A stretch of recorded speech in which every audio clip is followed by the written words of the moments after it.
Donc, rebonsoir, et donc pour cette première vidéo, nous allons parler box office. Donc, jingle, jingle, je disparais. Et je réapparais pour le box office, c'était tout minable, désolé. Donc, nous commençons donc le box office. Je crois qu'on ne me voit plus là, mais vous allez me revoir. Ouais, non, peut-être vous me voyez encore, mais bon, c'est pas grave, faut que j'ai les chiffres à côté de moi. Donc premier du box-office, toujours rien à déclarer. Et oui, la comédie de Boone cartonne toujours autant, puisqu'en cinquième semaine de fréquentation, et il affiche encore 544 000 entrées, donc ce qui nous fait un cumul quand même de quasiment 7 500 000 spectateurs, donc ce qui est quand même un score tout à fait honnête pour ce rien à déclarer. Bon voilà, qui devrait finir, je pense, gentiment sa carrière vers les 8 millions et demi, 9 millions. Donc bon, voilà, qui est dit. Donc deuxième du box-office de cette semaine, Sans Identité, avec Liam Neeson. Donc ce thriller rassemble 380 000 spectateurs pour sa première semaine. C'est à peu près pareil que Tekken, qui avait fait 330 000 à l'époque, aidez-moi, en 2008. Voilà, donc pour 9% de part de marché. À suivre, à suivre pour voir sa deuxième semaine, ce qui ne s'écoule pas.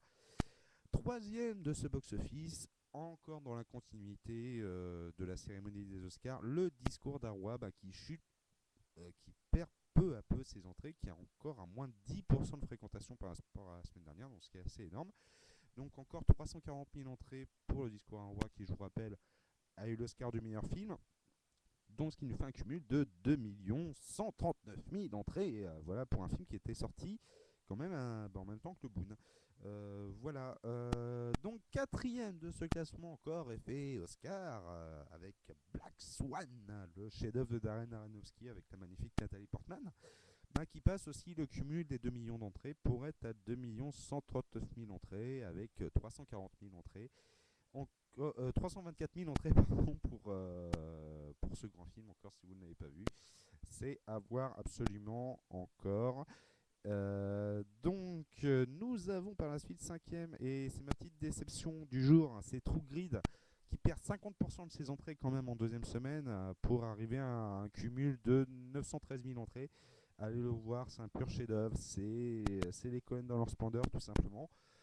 Donc voilà, et après c'est des commentaires de chiffres de box-office France typiques.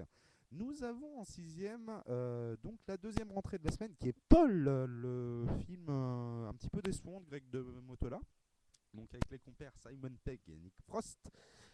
Donc la comédie fantastique rassemble 300 000 spectateurs en première semaine. C'est honnête, voilà, ça fait 2000 spectateurs par copie environ. En septième position, nous avons Les Femmes du sixième étage, la comédie avec Lucchini, qui tient encore la route, même s'il y a une grosse baisse de fréquentation quand même de 35% en cette troisième semaine, mais pour un cumul quand même de 1 264 000 entrées. Et c'est là que je rebondis sur le huitième du classement, qui est Largo Winch 2, qui peine par rapport aux Femmes du sixième étage qui était sorti la semaine dernière, puisqu'il affiche un cumul de 1 187 000 entrées. Ce qui est faiblard, je pense qu'il n'arrivera pas à la hauteur du premier, qui s'était arrêté à 1 900 000 entrées, rappelons-le. Je vais essayer de speed un petit peu plus. 9e et 10e, voilà, je vais les cumuler, hein, deux films encore pour cette période estivale de vacances. Donc Les Voyages de Gulliver, qui arrive à un cumul de 480 000 entrées, et Animaux et compagnie en 3D, qui arrive à un cumul de 859 000 spectateurs. Voilà, c'était la petite chronique du box office, en vous remerciant, et see you soon sur ce.